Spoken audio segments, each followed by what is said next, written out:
he possessed more problems to Tio than you thought?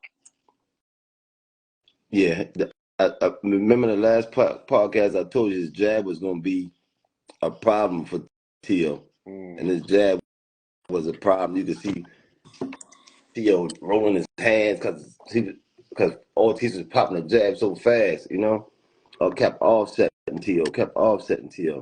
Every time Tio thought he was going to make a move, a jab, pop, offset him every time. And then Ortiz would just spin out, then Tio had to reset again. Tio can't fight unless he's sitting still for a couple seconds. You know what I mean? Mm-hmm. Do you feel like it was impressive upon Jamaine Ortiz, knowing the fact that if you look at the 135 division when it comes down to styles, there's not a lot of guys that switch. He switched from southpaw the whole time.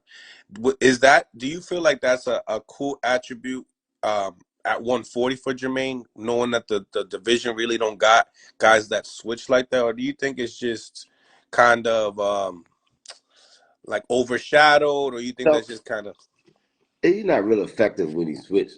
Some because fighters like sitting. He's right. not sitting on shots. He try to punch and move at the same time. He don't have no authority on his punches. He don't punch with.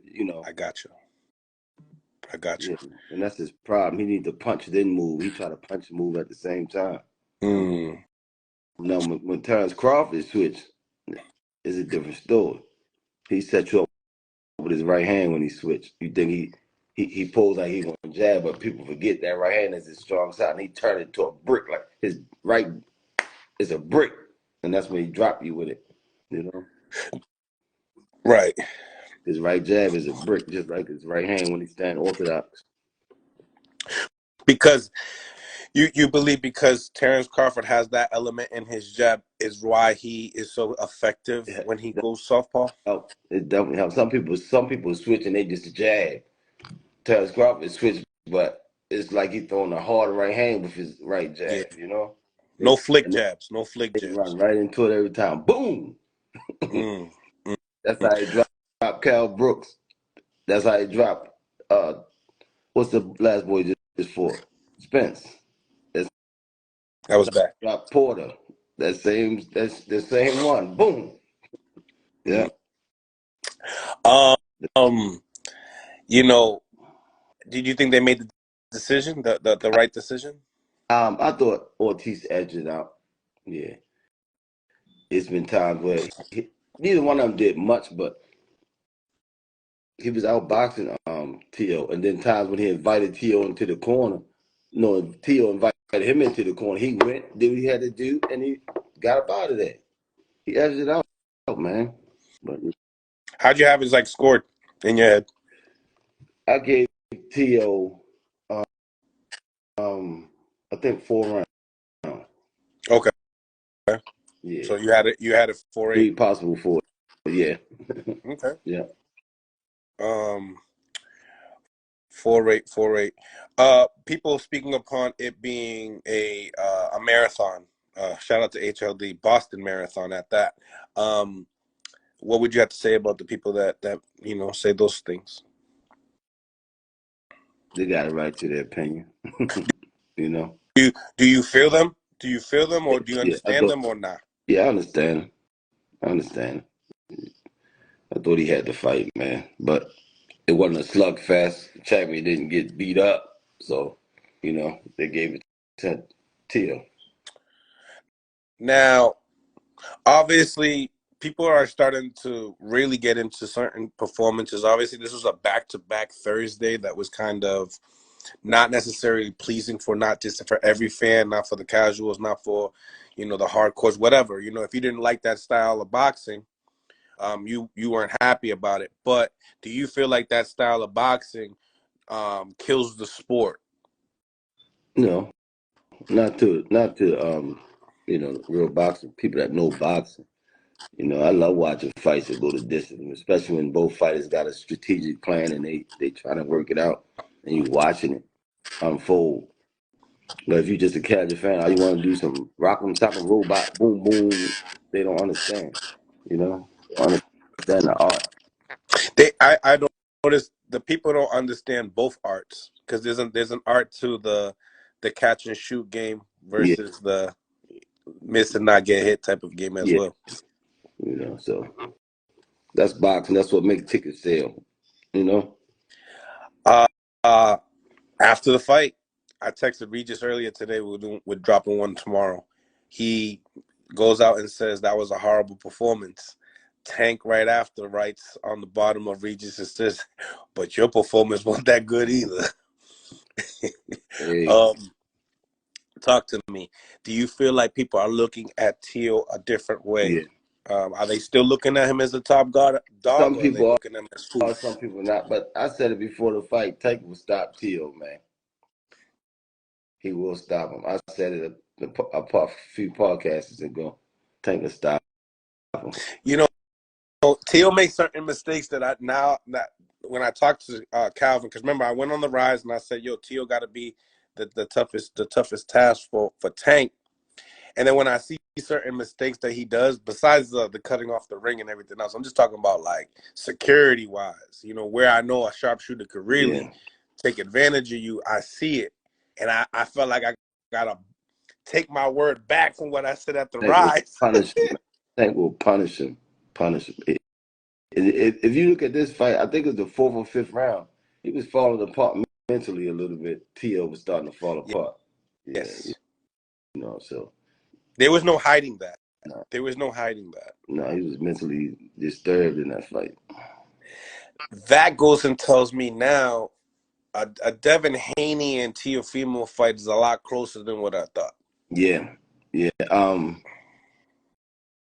yeah. Haney. If that was Haney, Haney would have won that fight. Oh, if Haney was Jamaine Yeah, Ortiz, Haney wins the fight on Haney the would have won. scorecards. I agree, Yeah, for sure. 100%. Or what's the other kid named Africa? He would have beat T.O. too. He will beat T.O. The kid from out of New York. But with that fight, he wouldn't be the A side, so he would really have to. Right, right. Yeah, he would really have to influence every single judge for sure. Obviously, the scorecards were kind of superly wide in the fight, right? Do you feel like that's the reason why boxing fans start to go The judges, shout out? judges is terrible. Judges are just like the fans, man. They got their picks, you know. Just like some people going for Tank, some people going for Devin Haney if they should fight, and it's the same with them judges sitting around the ringside, but they're not gonna come out and say it, you know. Their style of fighting, they're gonna Judges are favor.